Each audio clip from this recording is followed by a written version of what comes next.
अस्सलाम वालेकुम, मेरा नाम डॉक्टर आदिल महमूद रांझा है और मैं शोबा तिब नंबर 1 से वाबस्ता हूँ। विक्टोरिया हॉस्पिटल में अपनी खिदमात तकरीबन 20 साल से सरअंजाम दे रहा हूँ। असिस्टेंट प्रोफेसर के तौर पे वहाँ काम कर रहा हूँ और उसके साथ साथ एक दारुल शिफा अस्पताल है अहमदपुर कोटला मूसा रोड पे, वहाँ भी एक डोनेशन बेस्ड हॉस्पिटल है, एक चैरिटी हॉस्पिटल है जहाँ पे फ्री सर्विसेज पेशेंट को प्रोवाइड की जा रही हैं।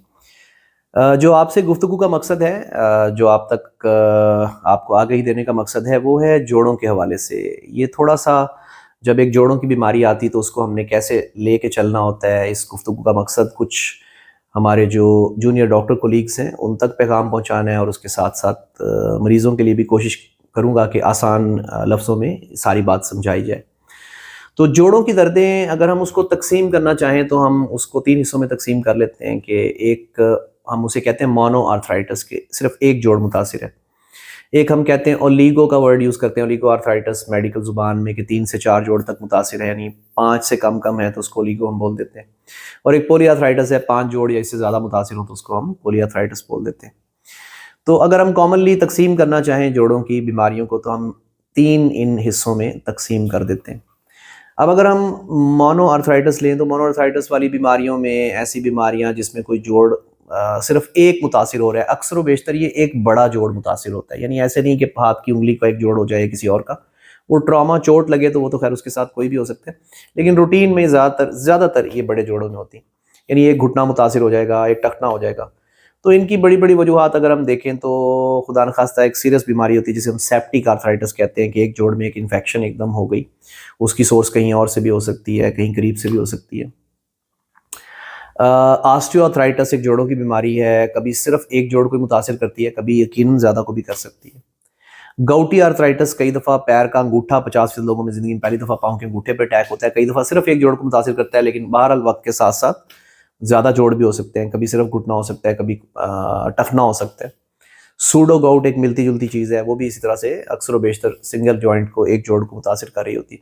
तो इस तरह से कुछ कुछ बीमारियां जो एक जोड़ को मुतासिर करती हैं, कुछ हैं जो ओलिगो हम कहते हैं कि 5 से कम है लेकिन 1 से ज़्यादा है। इन बीमारियों के अंदर कुछ मर्ज शामिल हैं जिनमें अगेन ऑस्टियोआर्थराइटिस आ जाता है। ये कभी दोनों घुटने मुतासिर हो रहे होते हैं तो ये ओलिगो में आ जाता है।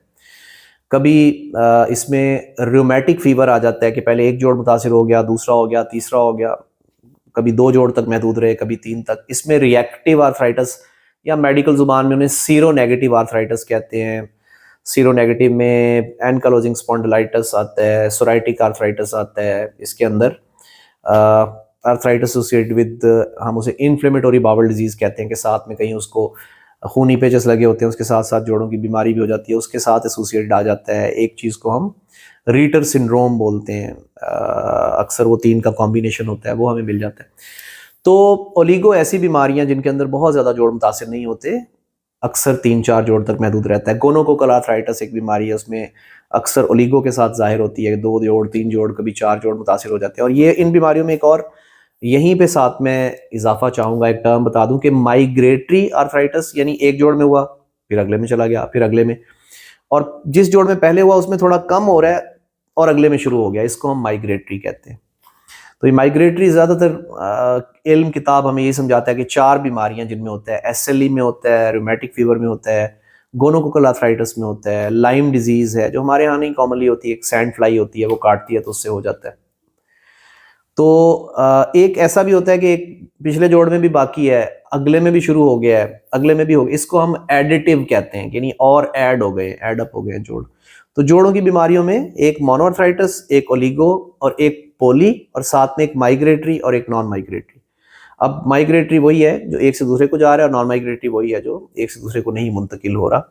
और माइग्रेटरी की डेफिनेशन यही है कि जब अगले जोड़ को मुतासिर करे तो पिछले में या ख़त्म हो जाए या थोड़ा कम हो जाए, दोनों चीज़ों में से कोई एक होना लाजमी है।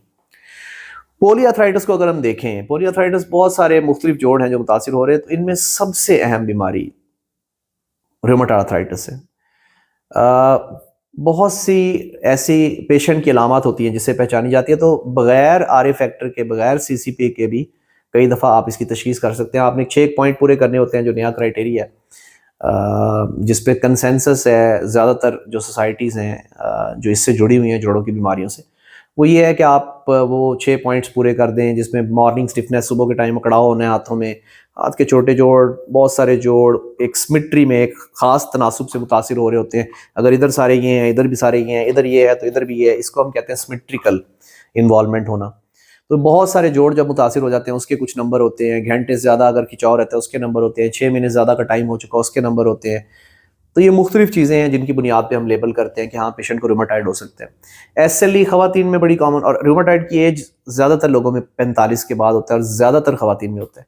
ایس ایل ای ینگ لوگوں میں ہوتا ہے، 20-25 سال کی عمر میں، 15 سال سے بھی شروع ہو جاتا ہے، اور زیادہ تر خواتین ہوتی ہیں جو ایس ایل ای سے متاثر ہوتی ہیں. ایسا نہیں میل میں ہو نہیں سکتا، لیکن 6:7:1 ہے، زیادہ میل ہوتے ہیں. تو یہ جب بھی بیماریاں آئیں آپ کے لیے پیشنٹ کے طور پہ ان کو سمجھنا اتنا آسان نہیں. ہمارے ہاں تو کانسیپٹ یہ ہے کہ جس کو جوڑوں کا مسئلہ ہے اس کو یورک ایسڈ کا ٹیسٹ کرا لے. سچی بات یہ ہے کہ 99% موقعوں پہ اس یورک ایسڈ کے ٹیسٹ کی جوڑوں کی درد میں کوئی اہمیت نہیں ہوتی. مزے کی بات یہ ہے کہ اگر وہ یورک ایسڈ کا ٹیسٹ زیادہ آ بھی جائے تو بھی وہ یہ اکثر یہ ظاہر نہیں کر رہا ہوتا کہ اس کی وجہ سے جوڑوں کا درد ہوا ہے، کیونکہ یورک ایسڈ کا ٹیسٹ تو نارملی 25% لوگوں میں زیادہ آ جاتا ہے. ایڈلٹ پاپولیشن اگر ہم دیکھیں پاکستان کی تو تقریباً 25% لوگوں میں یورک ایسڈ زیادہ آتا ہے، اور پھر جب بندہ موٹا ہے تو اس میں اور زیادہ آتا ہے. اگر اس نے کڈنی کا تھوڑا مسئلہ ہے اور زیادہ آتا ہے. احتیاط نہیں کی غذا وغیرہ میں وہ چیزیں یورک ایسڈ بہت زیادہ پیدا کرتی ہیں، بہت ہی زیادہ کھائی ہیں تو زیادہ آتا ہے.